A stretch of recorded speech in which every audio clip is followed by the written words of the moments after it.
Kasi hindi ka sure. Hindi sure si Melissa. Malandi si Melissa. Totoo hindi. Hindi ko maintindihan ang question ng Atty. Castillo.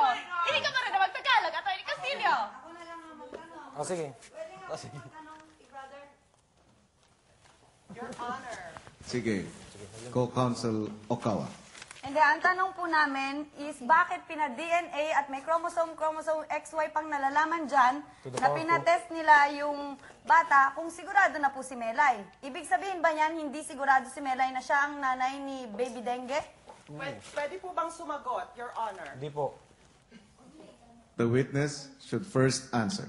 Yung witness po. Walang parental consent. Sabi niya siya lang yung may consent. Okay. So, wala pong parental consent ang pag-test ng DNA ng lalaki. Yung mother lang. Kaya nga, bakit nga niya pina-maternal test kung sigurado siya na anak niya si Dengue? Kasi yun po ang ginagamit naming ebidensya para maipaglaban na si Melissa ang tunay na ina ni Dengue. At sinasabi mo na ang mata at ang eyebrow ay parehas kay Melissa. Kitang-kita ng milyong-milyong tao na ang mata at kilay ay kay Jason. Kung ganon, tinatawag mo bang sinungaling ang iyong sarili? Hindi. Dahil posible magkaroon ng rearrangement ng proteins, kaya naging ganun ang mata ni Dengue. Hindi mo may explain ang physical appearance sa mga protein na sinasabi mo dyan. Pwede. Pwede akong Dahil gumawa ang ng mata at ang kilay ay halatang-halatang kay Jason at hindi na natin mababago yan. Dahil maraming magkakamukha sa buong mundo. Maraming magkakapareho ng kilay at ng mata. Kaya posibleng nagkaroon ng rearrangement ang proteins. Kung pwede... Tsaka ano bang point nyo na pinapat-DNA? Attorney Okawa, Opo.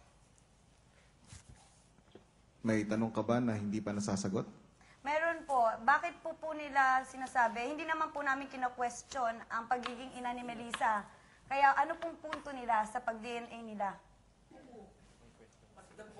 What's the point? Witness, Your Honor, pwedeng objection? anong iyong objection?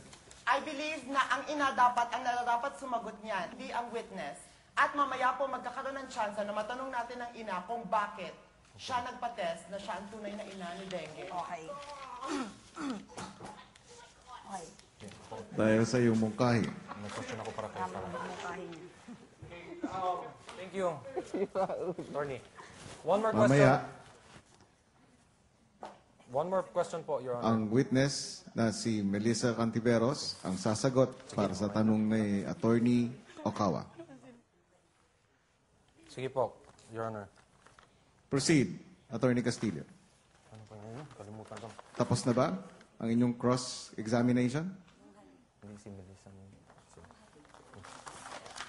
Okay, ano po kuya? One question lang po. Ano po kuya, for Carol po.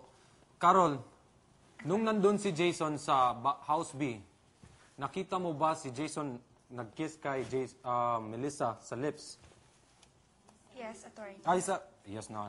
Liar ka. Wala si Melissa dun. Oh, liar! Kay Mariel po. Kay Mariel. Nakita mo ba? Three question. Objection overruled. Nakita mo ba, Carol? Humalik si Jason kay Mariel. Opo, attorney. I object, hindi ko nakita dahil nandun ako. Nakita ko si Maria lang humalik, hindi si Jason. Objection, Your Honor. Hindi Sustained. po siya witness.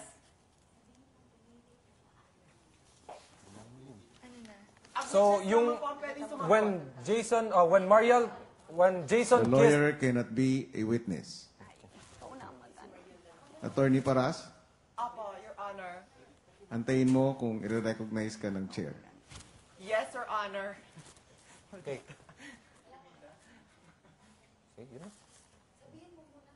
Okay, nung nag-kiss si Jason kay Mariel, Carol, Okay. do you think na gusto ni Jason yan? Opo, attorney.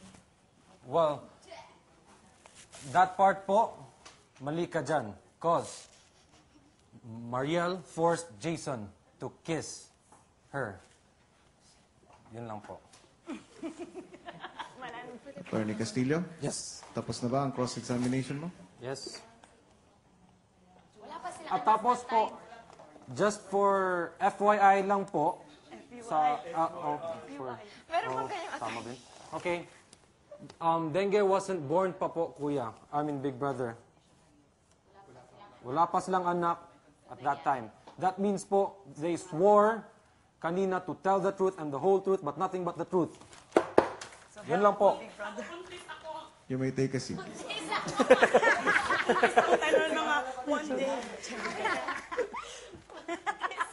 Attorney Paras, you may call in your second witness. Si Attorney Villanueva po ang mag-introduce ng aming pangalawang witness. Attorney Villanueva, proceed.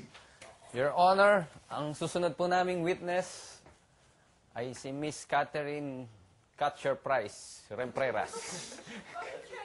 Claim your price pala, sorry. Okay.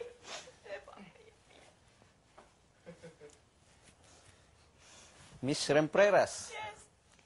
Kilala mo ba ako? Ikaw si Attorney Castillo. Attorney Villanueva. Nahuhuli ka sa iyong sariling bibig. Namimiss mo si Attorney Castillo. Joke lang po. Kilala mo ba personally si Melissa Cantiveros? Kilala po dahil siya ay aking kapatid. At kilala mo rin ba si Jason Francisco? Opo, si Jason po ay aking utol na ulol. So, sa madaling salita, nakasama mo sila bilang housemates. Tama ba? Nakasama ko po sila bilang housemate at bilang kapamilya. At sa panahon na magkasama kayo, nakita mo ang kanilang mga ugali at kanilang mga pang-araw-araw na pamumuhay. Tama ba? Kitang-kita po ng dalawang malaki kong mata. Lahat-lahat ng mga ginagawa nila dahil sila lang po ang palaging magkasama. Unahin natin si Mr. Francisco. I-describe mo siya sa ating korte. Ano ang pagkakakilala mo kay Mr. Francisco? Talagang malungkot isipin na ang utol kong ulol ay sobrang marahas. Binubugbog po niya minsan si Melissa. Maraming beses pala. Maraming beses. Sa puso at isip ni Melissa.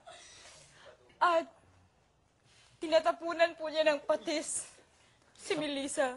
Sa madaling salita, si Jason Francisco ay hindi mabuting kasama sa inyong pamamahay. Tama ba?